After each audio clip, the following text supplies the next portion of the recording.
আশা করি সবাই ভালো আছেন। আজকে অন্য একটি বিষয় নিয়ে আপনাদের সামনে হাজির হলাম। বিষয়টা হচ্ছে অনেকেই এই ভুলটা করেন যাতে তাদের ভুল না হয়।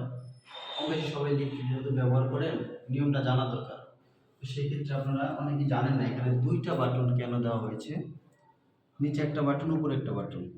আর একেবারে গ্রাউন্ড ফ্লোরে বাটন দেওয়া আছে আপনার একটা, টপ ফ্লোরে বাটন দেওয়ার একটা। এটা নির্দিষ্ট কারণ আছে।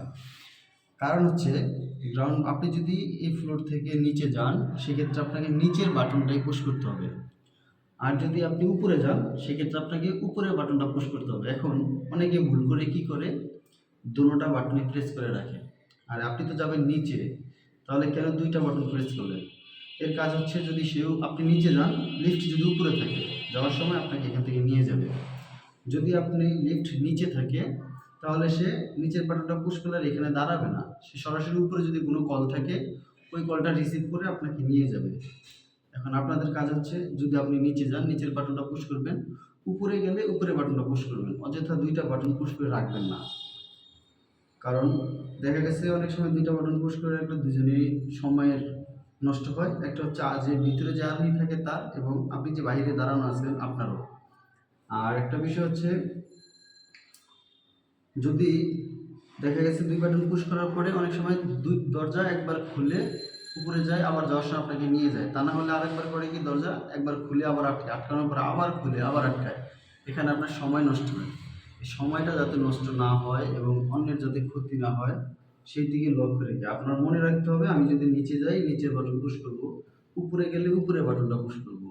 অযথাই ২টা বাটন পুশ করব না। যারা জানেন তো আলহামদুলিল্লাহ, আর যারা না জানেন আশা করি আমার ভিডিও থেকে জেনে নেবেন। তো সঙ্গে থাকবেন, আমার ভিডিওটি শেয়ার করে অন্যকে দেখার সুযোগ করে দিবেন যাতে তারাও বুঝতে পারে। এবং নিচে আমাদের কেন একটা বাটন দেওয়া আছে আমি নিচে আপনাদেরকে বাটনটা দেখাবো। কিন্তু একটা, হ্যাঁ, এখানে বাটন কিন্তু একটা, বাকি উপরের ফ্লোরগুলো একেবারে টপ ফ্লোর ছাড়া বাকি ফ্লোরগুলো আপনার দুটো করে। তো দুটোর বিবরণ আমি আপনাকে দিয়েছি।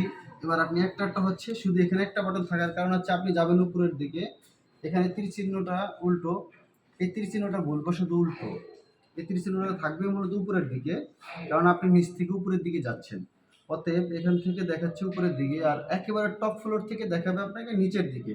তার কারণই একটা, আপনি যদি নিচে যেতে চান নিচের বাটন পুশ করবেন, উপরে যেতে চাইলে উপরের বাটন পুশ করবেন। সেটার জন্য উপরেরটা এবং নিচেরটা সিম্বল হিসেবে দেওয়া থাকে। তো মোটামুটি বুঝতে পারছেন, যারা জানেন তো জানেনই, যারা না জানেন তারা আমার ভিডিওটি দেখে শিখে নেবেন এবং পরবর্তীতে আরও নতুন নতুন ভিডিও পেতে সাবস্ক্রাইব করে পাশে রাখবেন। আসসালামু আলাইকুম।